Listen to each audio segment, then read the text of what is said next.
Pronto, começamos a gravação. Boa tarde para todo mundo. O tema da nossa aula hoje é membrana celular e eu preparei alguns slides aí, né? E assim, a ideia maior é falar sobre a estrutura da membrana, né? Porque é preciso entender bem essa estrutura para que depois possa entender a sua principal função, que é o transporte, tá certo? Então, nós temos aqui agora no próximo slide a membrana, né? Ela é bem fina, olha aí. Ela é bem fina, tá? E ela é uma barreira que tenta controlar a entrada e a saída de substâncias, tá certo? Então, vamos passar os slides aqui, o próximo aqui, né, falando que ela serve para controle de tráfego, né, e eles fizeram uma comparação aqui com a muralha da China, para não deixar passar qualquer coisa, não pode entrar veneno, né, não é desejável que se entre gás carbônico, gostaria que entrasse oxigênio, é preciso ter oxigênio, então controla a entrada e a saída de substâncias nas células, tá bom? Aqui nós temos as estruturas da membrana, né? Nós temos aqui as capacidades que ela pode fazer. Nesse caso aqui, vou dar um zoom para vocês darem uma olhada. Aqui eu tenho uma ameba proteus, ela está fazendo uma fagocitose, tá certo? E aqui nós temos também ela englobando, formando pseudópodes, né? Então, o que isso tá querendo dizer? Que a membrana ela não é inerte, ela realiza movimentos, tá? Eu particularmente acho membrana difícil. Por quê? Porque ela foi responsável na célula por fazer isso aqui, ó. É igual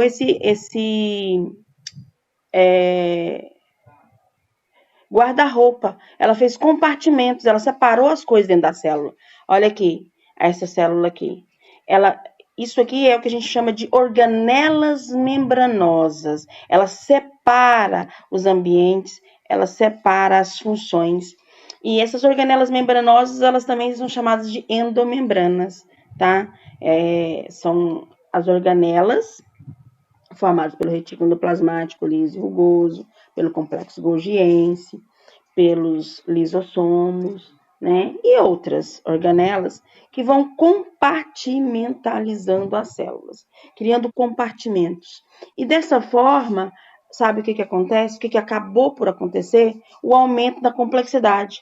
Aquela célula simples, aquela célula fácil de lidar, como por exemplo essa célula aqui, ó, célula procariótica, tá? Agora ela se torna uma célula com muito mais especializações, tá certo? Ela ganhou compartimentos e com isso ela ganha o quê? Ela ganha também complexidade. A célula eucariótica, ela é uma célula mais complexa. Certo, vamos para o próximo. Composição química das células. De modo geral, a célula é formada por esse negócio aqui embaixo, ó. Isso aqui, essa carne aqui, proteínas. Né, básico da célula são as proteínas estruturais. Outra coisa, assim, muito importante que nós temos aí, outra coisa importante que nós vamos ter aí, são os lipídios. Então, nós dizemos que as células são lipoproteicas, tá? Nós podemos dizer que é a composição química básica das membranas, perdão, eu disse células, mas não é das células. A membrana é formada por lipídios e por proteínas. Mas nós podemos encontrar também açúcares, né? Peraí. Aqui, os açúcares, ok?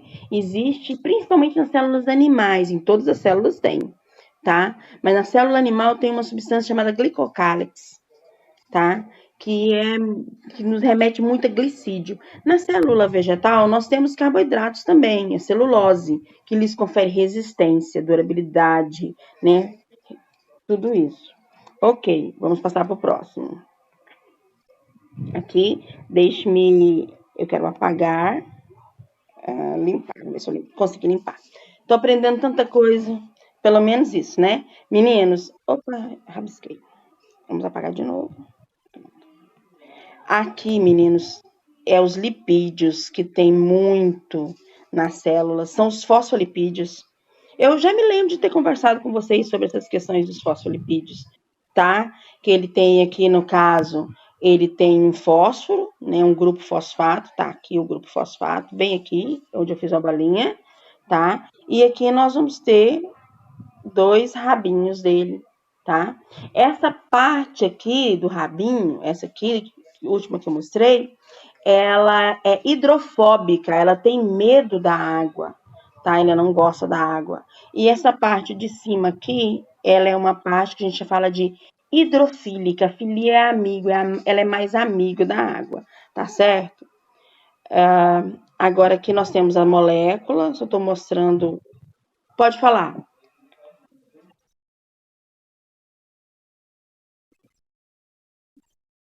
É verdade. Sim, é verdade. A parte hidrofílica, ela pode ter contato com a água, porque ela gosta da água. A hidrofóbica, não. E isso ajuda na resistência, na elasticidade, tá? Isso ajuda no transporte. Aqui tem a molécula, né? Como que é a molécula? Mas isso aí é só para ilustrar. Não é preciso ninguém decorar moléculas, a não ser que vão fazer, né, pretendam avançar nos estudos. Mas isso aqui, como que a molécula é? E aqui o esquema dela, onde tem os átomos de nitrogênio, de fósforo, só para que vocês tenham uma noção de que são moléculas grandes. O lipídio é uma molécula grande, tá? De função mista, esse tipo de coisa. Então, vamos passar para o próximo slide aqui. Ainda falando de lipídio, de colesterol, vou continuar aqui falando da resistência elétrica, tá? Vamos avançar. Ai, desculpa, é essa aqui que eu quero agora. Vou mostrar. Pensando no lipídio aqui, a estrutura, ó, direitinho. A parte hidrofílica, a cabecinha, e a parte hidrofóbica, o rabinho. Vamos ver se eu consigo aqui, o rabinho aqui. Então, ela vai ser uma camada bilipídica. Ela vai ter duas camadas de lipídica. Uma camada com a cabecinha virada para o meio extracelular, faz de conta que é fora da célula, e uma camada da cabecinha do lipídio virada para o meio intracelular, faz aqui de conta que aqui é o meio intracelular. Então, tanto o meio extracelular quanto o meio intracelular são meios o quê? Ricos em água, por isso que é uma camada bilamelar de lipídio. Vamos diminuir aqui, mostrando a questão da água. Tem muita água dentro, muita água fora, meio externo, meio interno, como eu havia falado. Ok? Só para a gente destacar. Vamos passar para o próximo slide. Aqui está mostrando também a camada bilamelar. Vamos pegar esse original aqui. A membrana, ela só é vista assim um pouquinho mais de nitidez no microscópio eletrônico. A gente não consegue ver a membrana nos outros microscópios. Então, ela é vista assim. Eu quis colocar esse desenho justamente para que vocês vejam como que é. Não dá para ver com muita nitidez, tá bom? Ela fica desse jeito. E as células, quando levadas no microscópio, elas ficam assim, meio preto e branco. E às vezes a gente precisa colorir essa célula para ela poder ficar nítida no microscópio, tá certo? Aí falando de novo sobre a parte externa, a bicamada lipídica, a parte externa, no ambiente é mais aquoso, a parte interna, o ambiente também é aquoso. Esse ambiente interno tem dois nomes, ele pode ser chamado de citosol, pode ser chamada de hialoplasma, ou pode ser chamada de hialoplasma fundamental. Mas, meninos, tem um detalhe, preste bem atenção, tá? Citoplasma não é a mesma coisa que citosol. Citoplasma é parte fundamental da célula, tá? E outra coisa importante é que o citoplasma ele é formado por duas partes, assim, basicamente. Uma parte homogênea, que é representada pelo citosol aqui, e uma parte heterogênea, que é representada pelas organelas, dentre elas as organelas membranosas, ok? Aqui nós vamos ter falando sobre os fosfolipídios. Vou avançar porque eu quero chegar nas proteínas. Tem uma coisa assim bem importante para falar de proteína para vocês. Espera um minutinho. Vamos limpar. Isso. Eu fico repetindo que eu ainda estou aprendendo. Mas eu estou gostando muito de estar aprendendo. Só que ontem eu terminei as aulas tão cansada, terminei 6 horas da tarde, uma dor de cabeça. Quero dar aula, a gente quer ir para a sala de aula. Ok, meninos, as proteínas agora. Precisamos prestar atenção nas proteínas. Aqui. Eu tenho proteínas. A principal composição química da membrana é lipídios e proteínas, certo? Então, o que que nós temos aqui? Nós temos proteínas aqui, ó, integrais. O que que é uma proteína integral? Tá aqui, ó, integrais. Elas são proteínas que elas vão percorrer todo o espaço aqui, ó, da bicamada lipídica. Ela vai comunicar o meio externo com o meio interno, certo? Então, essas proteínas aqui, elas são chamadas de proteínas integrais. Isso é importante, tá? Depois, nós temos outro tipo de proteína, tá aqui. Que outro tipo de proteína? Nós temos as proteínas periféricas, nós vamos ter essa daqui, que é a proteína extrínseca. Ixi, o Harrison saiu daqui, eu vou ter que ir lá nos participantes aceitar ele. Um momentinho. Vamos lá, aceitar o Harrison. Vamos voltar. Ok. Então, aqui eu tenho proteínas periféricas. Essa proteína periférica é essa aqui, ó. É extrínseca, ela fica mais do lado de fora, tá? E eu tenho uma proteína, esta aqui, ó. Vou fazer o desenho, vou mostrar. Esta proteína aqui, as duas aqui, tá? São proteínas mais internas, são proteínas intrínsecas. Então, eu tenho dois tipos de proteínas, as integrais e as periféricas. As periféricas podem ser extrínsecas e intrínsecas, tá? E isso é importante. Por que, professora, que isso é importante? Isso é importante porque a proteína é o que vai promover o transporte intercelular de substância. A proteína é o que vai permitir a passagem de substância de dentro para fora, como de fora para dentro, nessa célula, tá certo? E aí eu preciso entender como que ela se posiciona na membrana para eu saber por que as coisas acontecem. Então, esse slide aqui, eu vou capturar essa tela e vou colocar lá para vocês. Vou melhorar aqui só um minutinho e vou colocar igual eu fiz ontem para vocês. Tá certo? Um minutinho. Vou enviar para vocês lá no este. Pronto, enviei. Aqui. Vamos. Então, são dois tipos de proteínas: proteínas integrais, proteínas periféricas. As proteínas periféricas, elas são extrínsecas e intrínsecas. Fechou? Isso, extrínseca para o lado de fora e intrínseca para o lado de dentro. Isso. Aqui está falando das funções da proteína, tá? Na membrana, porque proteína, gente, vocês sabem que elas são as substâncias de maior plasticidade no nosso corpo, né? Depois da água, que é o precioso líquido, que eu sempre falo isso para vocês, é importantíssimo ter domínio e clareza das proteínas. Eu acho que eu não falo uma aula de biologia que eu não falo em proteína. Ontem eu falei de proteína, que foi sobre RNA. Então, proteína, o entendimento dela é muito importante. Então, vamos lá. Proteína, funções da proteína na membrana, tá certo? Primeira coisa aqui, ó, nós temos aqui, ó, função transportadora. Função transportadora. O que ela faz? Ela tem um canal aquoso, que também pode ser chamado de canal iônico. Tá aqui. Eles estão mostrando aqui uma setinha preta. Aqui, a setinha preta, mostrando esse canal. Esse canal pode chamar canal aquoso ou canal iônico, tá? E vai deixar passar moléculas de tamanho bem pequenininho, tá? A favor do gradiente de concentração, sem gastar energia, sem gastar ATP. E falando em ATP, eu me lembro que eu deixei uma reflexão de ontem para hoje sobre o ATP.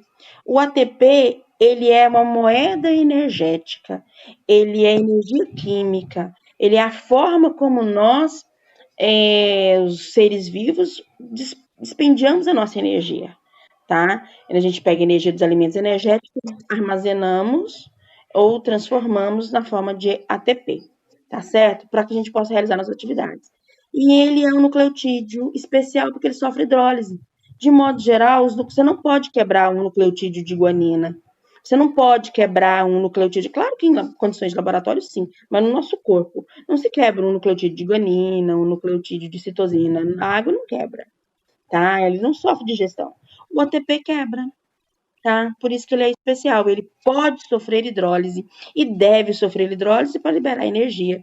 Então, eu tenho nucleotídeos estruturais, que entram na composição química do DNA e do RNA, e eu tenho o nucleotídeo energético, que é o ATP, que vai guardar a nossa energia, tá certo? Então, esse caso aqui, de função transportadora, este primeiro caso aqui que eu estou mostrando, tá?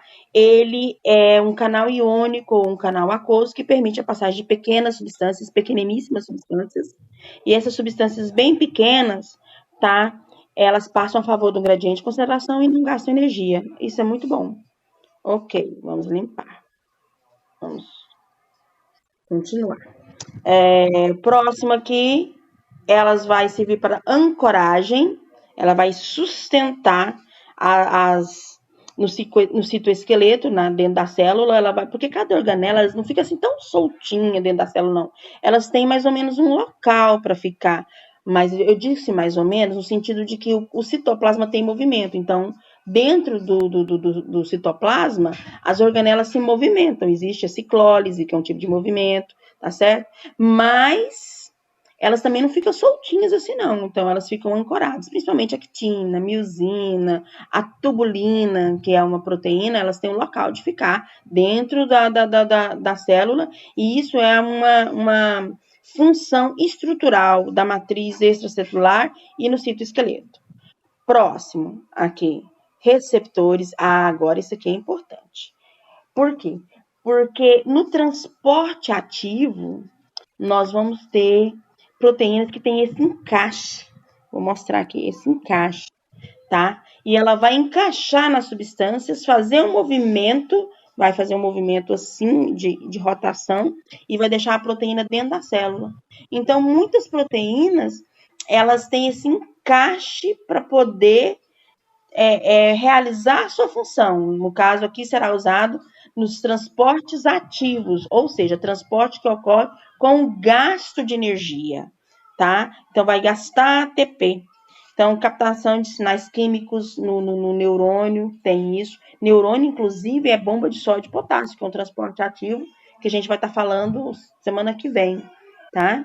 Nós vamos ter outra função, que é a função da enzima, função enzimática, importantíssima a função enzimática. Por quê? Porque ela é específica, tá? Ela vai catalisar apenas algum tipo de reação. No caso, serão as permeases, ok? Então, vamos apagar, vamos limpar. Essas são as principais funções de uma proteína no que tange a uma membrana da célula. Esse aqui, a apostila de vocês tem, então eu não vou capturar essa tela aqui não. A apostila fala muito pouco sobre aquelas proteínas extrínsecas e intrínsecas, por isso que eu quis jogar lá no WhatsApp para vocês, ok? Vamos passar para o próximo. Os carboidratos, que é o terceiro elemento que eu gostaria de mostrar. Aqui é uma célula animal, tá? É uma membrana de uma célula animal. Nossa, professora, como é que a senhora sabe? Tem várias situações que me remetem a isso, mas uma situação que eu preciso mostrar é a forma como o glicídio é o açúcar, ele está posicionado, tá? Então, aqui eu tenho essas bolinhas verdes aqui, tá? E essas bolinhas verdes aqui, ela vai compor o que a gente chama de glicocálix. O glicocálix é um reforço externo por lá de fora das células animais, quero dar esse destaque, anotem, por favor, sobre o glicocálix, e ele é muito importante. Ele forma uma trama bem frouxa, né, como uma rede de pesca, e aí substâncias vão ficando localizadas nessa rede, e vai nos dando uma unidade, né, vai deixando proteínas que você elaborou, anticorpos que você elaborou, vai ficando aí no glicocálix. Então, isso vai. O meu glicocálix é só meu, é minha unidade. E ele tem um papel importante na absorção de alimentos e também em rejeição de órgãos. Olha que legal, né? Então, o glicocálix acaba sendo muito importante. Quem vai estudar medicina, né? Sobre os remédios, sobre a rejeição de órgãos, ele acaba se tornando extremamente importante. Então, o glicocálix é isso aí, essas bolinhas verdes aí que vocês estão vendo, tá? Que tá mostrando, elas são camadas frouxas de carboidratos e vai formando como se fosse uma rede de pesca onde vai ficando algumas coisas, algumas proteínas, algumas moléculas um pouquinho maiores e tal. E isso vai dando unidade. Então, o glicocálix é único e te diz quem você é. Também te diz, ele não é o único, porque claro que isso é responsabilidade da genética, tá? Mas ele contribui, tem a sua parcela para isso acontecer. Certinho? Vamos passar para o próximo. Deixa eu diminuir. Aqui falando dos carboidratos, o glicocálix, amo. Pera aí um minutinho, apagar. Opa, peraí, apagar de novo. Amo, olha aqui, glicocálixes mostrando. Isso numa célula, isso numa membrana original, isso é uma foto original, tá bom? Eu quis que vocês tivessem essa experiência de ver uma foto original. Glicocálix, característica, ali ó, proteção e reconhecimento celular. Os nossos leucócitos, quando eles estão andando no nosso corpo, eles reconhecem que um órgão, por exemplo, sofreu um transplante de fígado. Ele sabe, ele pode vir a saber que aquele fígado não é meu, porque um dos componentes é o glicocálix. E aí ele pode desenvolver uma rejeição, tá? Vai infeccionar, inflamar, vai dar uma reação, né, que vai rejeitar aquele órgão. Por isso que as pessoas que são transplantados, eles precisam tomar remédios chamados imunossupressores para evitar essa rejeição, ok? Vamos passar para o próximo. Aqui é a membrana. Pode falar.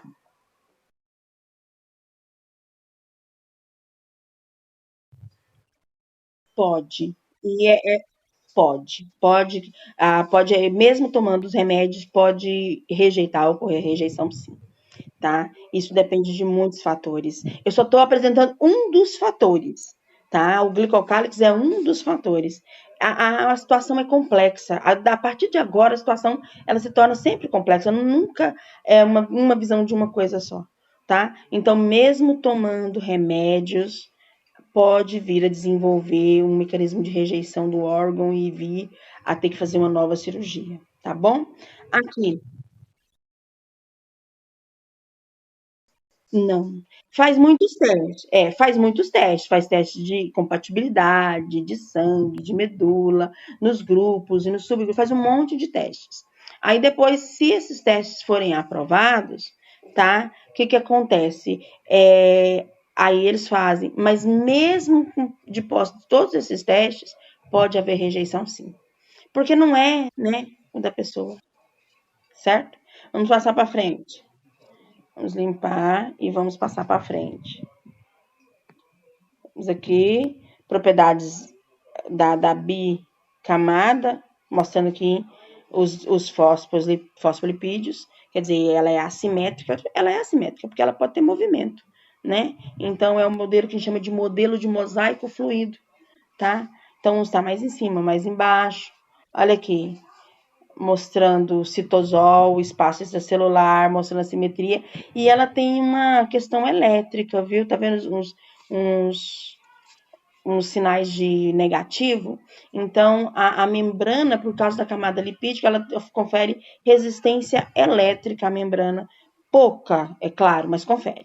Certinho? Esse desenho que ficou bem legal também. Mas também não vou capturar essa tela, porque a apostila de vocês tem, tá? Eu só reforcei as propriedades, tá? Aqui o que eu comentei com vocês, o modelo, ó, ela tem fluidez, ela não é parada, certo? E esse fato da membrana ter esse movimento, ela poder fazer pseudópodes, ela poder fazer as organelas membranosas, né?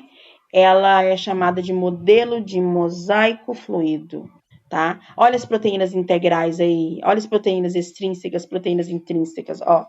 Proteína intrínseca, proteína integral, proteína extrínseca, Glicocálice está de amarelinho agora. Então, a estrutura é essa, é uma estrutura mais complexa do que a gente imaginava, certo? Ok, meninos, certo? É, por enquanto, o que eu queria comentar com vocês era mais isso, a estrutura da membrana. E comentar sobre a questão do. Peraí um minutinho, vamos limpar. Sobre a questão do ATP. Porque a partir de agora ele vai ter um certo protagonismo, tá bom?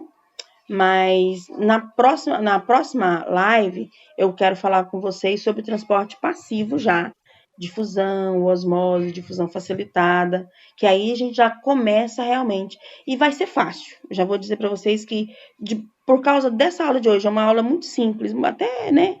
Mas por causa dessa aula de hoje, deixando claro sobre as proteínas, a live de amanhã ela vai se tornar simples, coisa que poderia ser complicada, ela vai se tornar simples, porque a gente vai entender, né, que são as proteínas que permitem tudo aquilo acontecer e a posição dela na membrana ajuda muito, ok? Então, até amanhã, meninos. Mas se alguém tiver uma pergunta, pode fazer.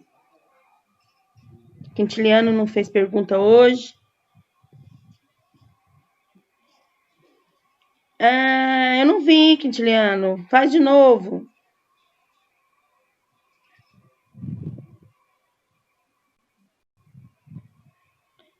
Ah, eu não tô no chat. Põe de novo, Quintiliano, para mim. Ah, acabou o nosso tempo, mas pode perguntar. Pode ainda perguntar.